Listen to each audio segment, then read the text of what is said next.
नमस्कार एवं जय हिंद साथियों। इस वीडियो में हम लोग बात करने वाले हैं ऑब्जेक्ट ओरिएंटेड प्रोग्रामिंग से रिलेटेड कंसेप्ट के बारे में। ये इस सीरीज का पार्ट 2 होने वाला है। आप अगर पार्ट 1 नहीं देखे हैं तो आप पार्ट 1 जरूर देख लीजिए, क्योंकि यह एक सीरीज में है तो आपका कंसेप्ट और भी ज्यादा क्लियर हो जाएगा। इस सीरीज में हम लोग बात करेंगे ओप्स के कंसेप्ट से रिलेटेड, या यूं कहें फीचर्स ऑफ ओप्स पे हम लोग बात करने वाले हैं। या आपसे वह यह भी कह सकता है कि पिलर ऑफ ओप्स। तो पिलर ऑफ ओप्स के अंतर्गत में class and object, encapsulation and abstraction, data handling and data abstraction और पॉलीमॉर्फिज्म और इनहेरिटेंस आते हैं। तो करते हैं आज की क्लास की शुरुआत क्लास के साथ। आपके स्क्रीन पे दिख रहा होगा एक इमेज, यहाँ पे हमने कार को एक क्लास बनाया है और उसके ऑब्जेक्ट्स के अंतर्गत हमने मारुति, ऑडी और BMW को दिखाया है। बस आप अभी इस पिक्चर को देखिए। आगे आगे जैसे ही हम इस क्लास में बढ़ेंगे आप इसको और रिलेट कर पाइएगा। अगर हम बात करें क्लास की, तो class is an abstract data type. Class जो है एक एब्स्ट्रैक्ट डाटा टाइप है। और कहें एक class is a group of similar object. Class जो है ग्रुप ऑफ सिमिलर ऑब्जेक्ट होता है। जैसे कि अभी हमने आपको एक इमेज दिखाया था जिसमें हमने कार से रिलेटेड बातें की थी और उसके जो ऑब्जेक्ट्स थे वो भी कार से ही रिलेटेड थे। इसीलिए कभी कभी हम लोग क्लास को ऑब्जेक्ट टाइप भी कहते हैं, यानी कि class is sometime called the object types. लेकिन आप इससे कंफ्यूज नहीं होइएगा कि क्लास का डाटा टाइप ऑब्जेक्ट टाइप होगा, नहीं, क्लास एब्स्ट्रैक्ट डाटा टाइप होगा लेकिन sometime called the object type. ये जो लाइन है ये आपके एक एग्जाम में ट्रू और फॉल्स के अंतर्गत आया था, जहां पे कहा गया था एक class is sometime called the object type. True या फॉल्स, तो वो ट्रू होता, ठीक है। और it serve as a blueprint और template for creating object. Class को हम लोग ब्लूप्रिंट और टेम्पलेट भी कहते हैं। एक क्लास डिफाइन एट्रीब्यूट्स या states which represent the properties और characteristics of object. Attributes are variable that store data. यहाँ पे हम ये देख रहे हैं कि ये सारे क्या है, हमारे स्टूडेंट हैं।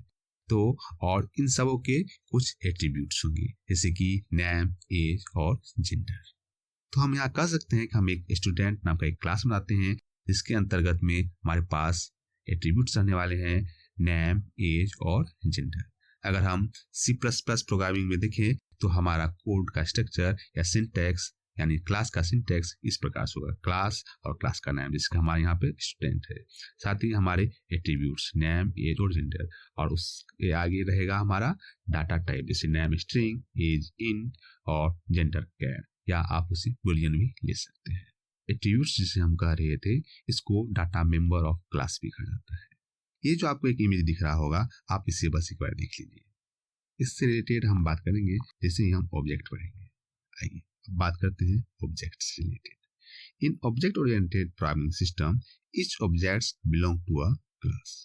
यहाँ पर आप जैसे कि ये इमेज में बताया था स्टूडेंट ए, स्टूडेंट बी और स्टूडेंट सी। यहाँ पे ए, बी और सी जो है वह ऑब्जेक्ट्स है और यह बिलोंग करता है किससे, क्लास से। और कौन सा क्लास है, हमारा स्टूडेंट। तो जैसे हमने कहा था in object oriented system each objects belong to a class. तो यहाँ पे हम देख रहे हैं कि ऑब्जेक्ट ए और बी और सी और वो सारे एक क्लास से बिलोंग्स करते हैं जो कि स्टूडेंट है। An object that belongs to a certain class is called as an instance of the class। और यहाँ पे हम देख रहे हैं ए जो आप पूरा देख रहे हैं ये एक इंस्टेंस हुआ, बी जो है वो सारा एक इंस्टेंस हुआ, इसीलिए हम लोग ऑब्जेक्ट को इंस्टेंस ऑफ क्लास भी कहते हैं। Object that can be defined as a data field that has unique attribute and behavior। यहाँ पे आप देख सकते हैं ये जो ऑब्जेक्ट है उसके अलग अलग एट्रीब्यूट्स एंड बिहेवियर्स हैं। हालांकि हमारे पास अभी एट्रीब्यूट्स है name, age, gender. Individual information आप देख सकते हैं कि जैसे स्टूडेंट ए जो है एक इंडिविजुअल इंफॉर्मेशन है, इसका अपना नाम है, एज है, जेंडर है। उसी प्रकार से ऑब्जेक्ट बी का भी एक अपना ये इंडिविजुअल इंफॉर्मेशन है। और आप ये भी देख सकते हैं कि हमने जब ऑब्जेक्ट ए बनाया है और अगर हम उसमें क्लास के डाटा मेंबर को एक्सेस करना चाहते हैं तो ए डॉट नेम लिखा हमने, यानी कि हम डॉट ऑपरेटर का प्रयोग करते हैं उसको एक्सेस करने के लिए। उसके बाद हमारा क्लास के ऑब्जेक्ट्स कुछ इस प्रकार से आ जाएंगे और उस एट्रीब्यूट्स के नाम कुछ इस तरह से हो जाएंगे। आइए अब हम लोग थोड़ा सा जो भी हमारा कंसेप्ट थोड़ा नहीं समझ में आया उसको हम लोग थोड़ा MCQ के थ्रू सॉल्व करते हैं। जैसे कि what is an class in an groups.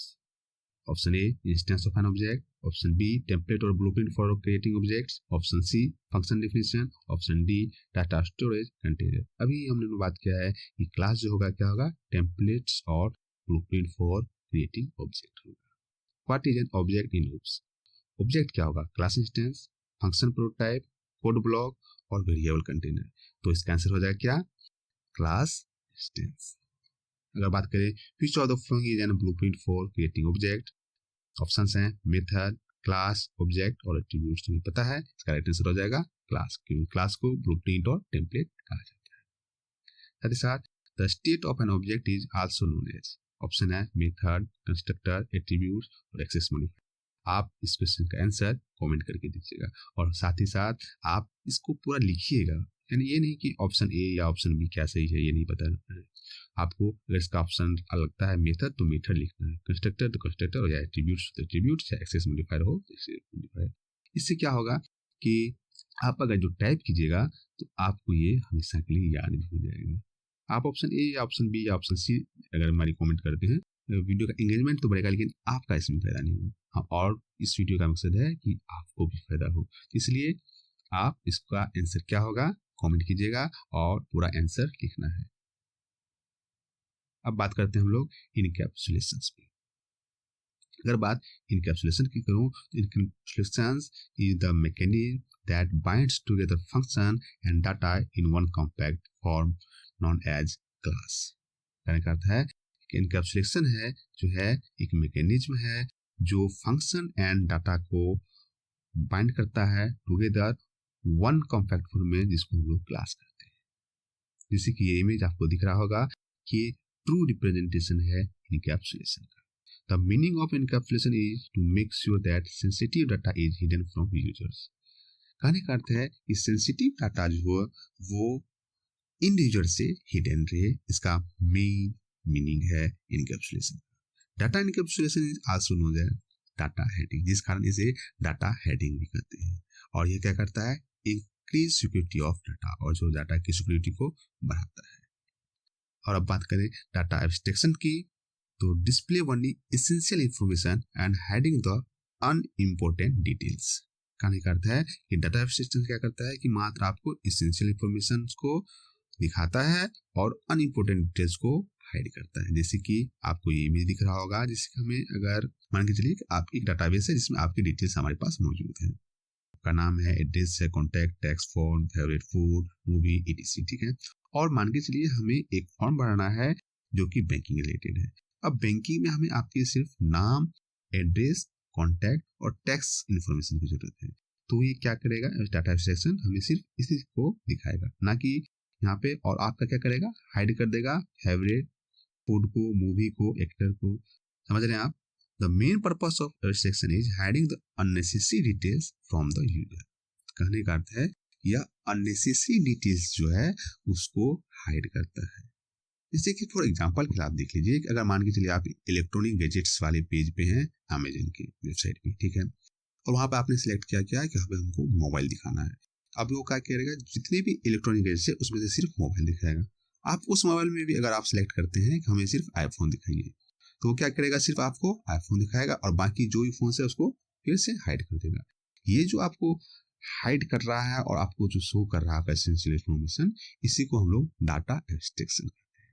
और इस ये जो मैकेनिज्म हो कैसे रहा है, ये जो कम्प्लेक्सिटी है, उसको हम लोग इनकैप्सुलेशन कहते हैं। अब आपको डाटा एब्स्ट्रैक्शन और इनकैप्सुलेशन का जो आपका कंफ्यूजन होगा वो हद तक क्लियर हो गया होगा। और abstraction is selecting data from a large pool to show only relevant details. कहने का अर्थ है कि लार्ज पूल से आपका रिलेवेंट इंफॉर्मेशन ही दिखाता है। जैसे कि यहाँ पे हमें बैंक से रिलेटेड बात थी तो सिर्फ आपका नाम, एड्रेस, कॉन्टैक्ट नंबर और टेक्स्ट इन्फॉर्मेशन दिखाया। अगर मान के चलिए अगर हमें कोई मूवी थिएटर की बात होती है, वहाँ पे सिर्फ क्या दिखाता हुआ, आपका नाम और फेवरेट मूवी और फेवरेट एक्टर के बारे में दिखाता। वहाँ पर आपके जो कॉन्टैक्ट और टेक्स्ट इन्फॉर्मेशन चीजों को क्या करता, हाइड कर देता। ठीक है, अगर वही आपके फूड के बारे में होता है तो आपके फेवरेट फूड से रिलेटेड बातें दिखाता और बाकी चीजों को क्या करता, हाइड कर देता। तो यही है डाटा एब्स्ट्रैक्शन। जैसे हम लोगों ने पहले क्या पढ़ा, क्लास और ऑब्जेक्ट को पार्ट 1 में एक साथ पढ़ा, उसके बाद हमने क्लास और ऑब्जेक्ट को अलग अलग पढ़ा। उसी प्रकार से हमें पहले एब्स्ट्रैक्शन और इनकैप्सुलेशन को हमने अलग अलग पढ़ा। अब इस दोनों के कंसेप्ट को ऑल क्लियर करने के लिए हमें एक साथ जानना भी बहुत ज्यादा जरूरी है। चलिए तो देखते हैं क्या है। अगर बात करूं इनकैप्सुलेशन की, तो इनकैप्सुलेशन से to hide complexity and internal implementation details from a client, ठीक है। और वहीं पे एब्स्ट्रैक्शन से to expose only essential details to the user. जैसे कभी हम लोगों ने बात किया था अमेजन की वेबसाइट का भी एग्जांपल लिया था हम लोगों ने इलेक्ट्रॉनिक गैजेट से रिलेटेड। जैसे कि उसके बाद हम लोग क्या सिलेक्ट किया, मोबाइल को, और उसके बाद हमने मोबाइल के में क्या सिलेक्ट किया, आईफोन को। इन्होंने क्या किया है, यहाँ पे हमें सिर्फ इसेंशियल इन्फॉर्मेशन आईफोन दिखाया, और यहाँ पे जो इसके इंटरनली मैकेनिज्म वो में क्या हो गई, उसको हम वो क्या हुआ, हमारे से हाइड रहा। कहने का अर्थ है इनकैप्सुलेशन क्या करेगा, हाइड करता है कम्प्लेक्सिटी को, और एब्स्ट्रैक्शन जो है एक्सपोज करता है ओनली एसेंशियल डिटेल्स को। The abstractions can be achieved through encapsulation, interface, and abstract class. अब हम कह सकते हैं abstraction is the process of paying attention to important property while ignoring details. कहने का अर्थ है ये डिटेल्स पे उतना काम नहीं करता है, ये important property या essential features पे काम करता है। तो इस पिक्चर से और ज्यादा क्लियर हो गया होगा कि abstraction क्या है और encapsulation क्या है। अब बात करते हैं डाटा हेडिंग पे। Data heading hides the data from external access by the user. In OOPS language, we have a special keyword like private, protected, which hide the data. और डाटा हेडिंग क्या हो गया कि हम बात कर रहे हैं इनकैप्सुलेशन से रिलेटेड। अगर यह कहें कि अगर आपसे डाटा ये भी क्वेश्चन आ सकता है कि हमारे पास डाटा हाइड करने के लिए कितने एक्सेस है, तो वो होगा 2, प्राइवेट और प्रोटेक्टेड। यानी कि आप उसका concept access specifier 3, public, private, protected नहीं, हाइड करने की बात आएगी तो 2 ही होगा, प्राइवेट और प्रोटेक्टेड, ठीक है। जैसे कि how can encapsulation be using access specifier, using only private member, using inheritance, using abstraction. हमें पता है कि इनकैप्सुलेशन को अचीव हम लोग कैसे करते हैं। एक्सेस स्पेसिफायर क्या क्या हो सकता है, वो पब्लिक हो सकता है, प्राइवेट हो सकता है और प्रोटेक्टेड हो सकता है, इसलिए इसका राइट आंसर 1 हो जाएगा। Which features can be implemented using encapsulation? Inheritance, abstraction, polymorphism, overloading. अभी हम लोगों ने एक एग्जांपल पढ़ा था अमेजन पे, तो आप हम लोग क्या कर रहे थे, एब्स्ट्रैक्शन की। इसका राइट आंसर हो जाएगा abstraction. What is the difference between abstraction and encapsulation? Option A, abstractions meaning hiding the code by defining member function. Encapsulation means hide the data by declaring private variable. Option B, abstraction means representing the essential features without including implementation details. Encapsulation means hiding the internal representations of an object from outside. Option C, abstraction means providing a general idea of what an object can do. Encapsulation means providing a special view of how an object does it. और option D, all of the. इसका answer क्या हो जाएगा, option B. आइए अब हम लोग बात करें थोड़ा सा पॉलीमॉर्फिज्म पे। पॉली का अर्थ होता है मीनी और मॉर्फिज्म का अर्थ होता है forms.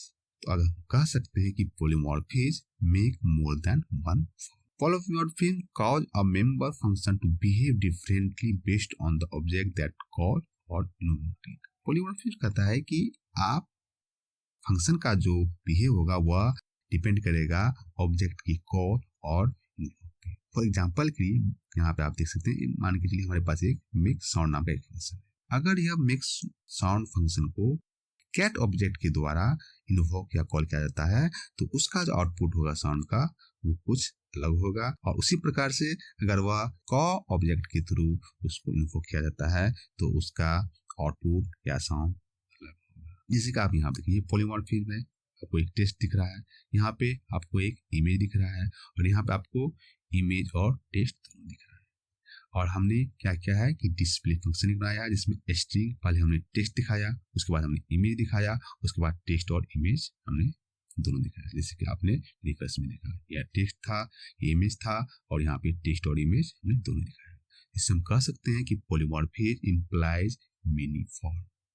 The same function can have different forms. यहाँ पे देखिए क्या है कि फंक्शन जो था एक ही था डिस्प्ले, लेकिन उसके फॉर्म जो थे अलग अलग थे। एक में उन्होंने क्या किया, टेक्स्ट दिखाया, दूसरे में इमेज दिखाया, और तीसरे में टेक्स्ट और इमेज साथ साथ दिखाया। तो अब हम कह सकते हैं कि polymorphism is equal to same behaviour with different implementation. कहने का अर्थ है कि उसका बिहेवियर एक ही था, जैसे कि फंक्शन था डिस्प्ले करने का तो उसने डिस्प्ले ही कराया, लेकिन उसका इम्प्लीमेंटेशन अलग अलग था। इसमें किसी एक में वो उसने टेक्स्ट दिखाया, किसी में उसने टेक्स्ट और इमेज साथ साथ दिखाया, किसी में उसने सिर्फ इमेज ही दिखाया। और बात करें C++ support two types of polymorphism, compile time polymorphism and run time polymorphism. आप याद रखिएगा कि पॉलीमॉर्फिज्म दो प्रकार के होते हैं, कौन कौन? कंपाइल टाइम और रन टाइम। कंपाइल टाइम को हम लोग स्टैटिक पॉलीमॉर्फिज्म कहते हैं और रन टाइम को डायनेमिक पॉलीमॉर्फिज्म। कंपाइल टाइम के अंतर्गत मेथड ऑफ लोडिंग आता है और रन टाइम के अंतर्गत वर्चुअल फंक्शन या फंक्शन ओवरराइडिंग की बात हो रही हो तो वह रन टाइम के अंतर्गत आएगा, और ऑपरेटर ओवरलोडिंग की बात हो रही हो तो वह कंपाइल टाइम के अंतर्गत आएगा। आइए कुछ पॉलीमॉर्फिज्म से रिलेटेड एमसीक्यू भी देख लेते हैं ताकि हमारा कंसेप्ट और ज्यादा क्लियर हो जाए। जैसे कि what does polymorphism means in the context of object oriented programming. Option है having multiple forms, option B inheriting from multiple classes, option C implementing multiple interface, option D overloading multiple method. तो अभी हमने पढ़ा है कि having multiple forms मतलब क्या हो गया? पॉलीमॉर्फिज्म, इसलिए इसका राइट आंसर क्या आ जाएगा? Option A. उसी प्रकार से which of the following is an example of compile time polymorphism?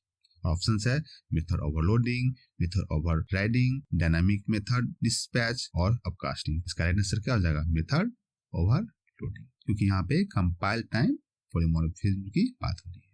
अगर ही बात होता रन टाइम पॉलीमॉर्फिज्म की तो क्या हो जाता? Method overriding. आइए अब बात कर लेते हैं हम लोग इनहेरिटेंस पे। अगर इनहेरिटेंस की बात करें तो इनहेरिटेंस क्या हुआ? The capability of an class to derive properties and characteristics from another class is called inheritance. The new class created is called derived class या चाइल्ड क्लास, यानी कि न्यू क्लास या उसे सब क्लास कहेंगे। और जो एग्जिस्टिंग क्लास होगा उसको हम लोग बेस क्लास या बोले तो पेरेंट क्लास या ओल्ड क्लास या सुपर क्लास बोलेंगे। ये क्वेश्चन आपसे पूछ देता है कि ड्राइव क्लास को हम लोग क्या करते हैं या न्यू क्लास को हम लोग क्या करते हैं, सब क्लास कहा जाएगा कि सुपर क्लास कहा जाएगा। आपको पता होना चाहिए कि एग्जिस्टिंग क्लास को base class, parent class, old class या सुपर क्लास करते हैं। उसी प्रकार से न्यू क्लास को हम लोग ड्राइव क्लास, चाइल्ड क्लास और सब क्लास के नाम से जानते हैं। और बात करें टाइप्स ऑफ इनहेरिटेंस की तो इनके निम्न प्रकार है। कौन कौन? तो सिंगल इनहेरिटेंस, जहाँ एक बेस क्लास होगा और एक ड्राइव क्लास होगा। उसी प्रकार से होगा मल्टीपल इनहेरिटेंस, दूसरा होगा मल्टी लेवल इनहेरिटेंस, उसके बाद हिरार्चिकल इनहेरिटेंस और हाइब्रिड इनहेरिटेंस। आपको कितने प्रकार के इनहेरिटेंस होते हैं ये आपको पता होना चाहिए। आइए अब बात कर लेते हैं हम लोग कैरेक्टरिस्टिक्स ऑफ उप्स के बारे में। कैरेक्टरिस्टिक्स ऑफ उप्स के बारे में बात करें तो उसके अंदर बताएगा पहला फॉलोज बॉटम अप अप्रोच, यानी उप्स जो होगा वह बॉटम अप अप्रोच को फॉलो करता है। The use of inheritance provide reusability of code, और अगर कहा जाए कि रीयूजेबिलिटी ऑफ कोड किसके द्वारा होता है, प्रोवाइड किया जाता है, तो वो है inheritance. New function and data item can be added easily. यहाँ पे क्या आता है? न्यू फंक्शन और डाटा आइटम को इजिली एडिट किया जा सकता है। Data is given more important than function, यहाँ पे डाटा को मोर इम्पोर्टेंट दिया जाता है, लेकिन पीओपी टाइप के लैंग्वेज में डाटा को लेस इम्पोर्टेंट होता है। यहाँ पे डाटा को मोर इम्पोर्टेंट क्यों दिया जाता है? क्योंकि उप्स जो है रियल वर्ल्ड डाटा पे काम करता है, इसलिए यहाँ पे इसका इम्पोर्टेंट मोर होता है देन फंक्शन से। Data and function are tied together in a single unit known as class. ये सब क्या थे? उप्स के कैरेक्टरिस्टिक्स थे। आप कहिएगा सर क्या इतने ही कैरेक्टरिस्टिक्स हैं? मैं कहूँगा नहीं, और भी है, लेकिन इतना है इससे आपके क्वेश्चंस बनते हैं और आते हैं, इसलिए इतना तो आपको पता होना चाहिए। अब बात करते हैं एडवांटेज ऑफ उप्स के बारे में। अगर एडवांटेज ऑफ उप्स के बारे में बात करें तो इसके अंतर्गत आता है code reusability in terms of inheritance, software complexity decrease. हाँ, क्या होता है? सॉफ्टवेयर की कंप्लेक्सिटी क्या होती है? डिक्रीज होती है। आपसे पूछ देगा क्या कि उप्स में जो है सॉफ्टवेयर कंप्लेक्सिटी क्या इंक्रीज होती है कि डिक्रीज होती है, क्या होती है? तो ये डिक्रीज होती है। Principle of data hiding helps programmer to design and develop C program. More than one instance of same class can exist together without any interference. आइए अब हम लोग थोड़ा बात करते हैं इससे रिलेटेड अभी तक हम लोग जितना भी पढ़ा है एमसीक्यू पे, ताकि हमारा कंसेप्ट और भी ज्यादा क्लियर हो जाए। Implementation heading is carried out by encapsulation, abstraction, static function, scope resolution operator। हमें पता है यहाँ पे हेडिंग की बात हो रही है, क्या हो जाएगा? encapsulation। Which among the following best define abstraction: hiding the implementation, showing the important data, hiding the important data, hiding the implementation and showing only the features. यहाँ बात किसकी हो रही है? एब्स्ट्रैक्शन की। अभी हमने बात किया था, क्या किया था कि एब्स्ट्रैक्शन जो है इम्प्लीमेंटेशन का हाइड करता है और इसेंशियल फीचर्स को हमें दिखाता है।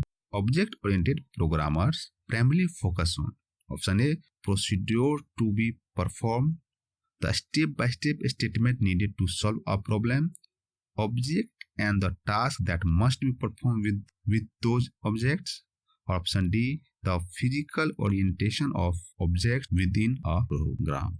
इसका राइट आंसर हो जाएगा ऑप्शन सी।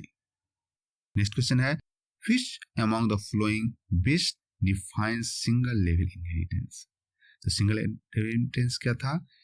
ऑप्शंस हैं a class inheriting a derived class, a class inheriting a base class, a class inheriting a nested class, a class which get inherited by two classes। इसका right answer हो जाएगा option B a class inheriting a base class, क्योंकि यहाँ पे बात हो रही है सिंगल लेवल इनहेरिटेंस की। नेक्स्ट क्वेश्चन है an object cannot invoke a private function using the dot operator। तो ये ट्रू होगा फॉल्स होगा? ये ट्रू होगा। तो थैंक यू, आज की वीडियो में बस इतना ही। मिलते हैं एक नेक्स्ट वीडियो में एक नए टॉपिक के साथ। तब तक के लिए जय हिंद और नमस्कार। जाते जाते इस वीडियो को लाइक और इस चैनल को सब्सक्राइब करना नहीं भूलिएगा, क्योंकि आपका सपोर्ट हमारे लिए बहुत ही ज़्यादा जरूरी है।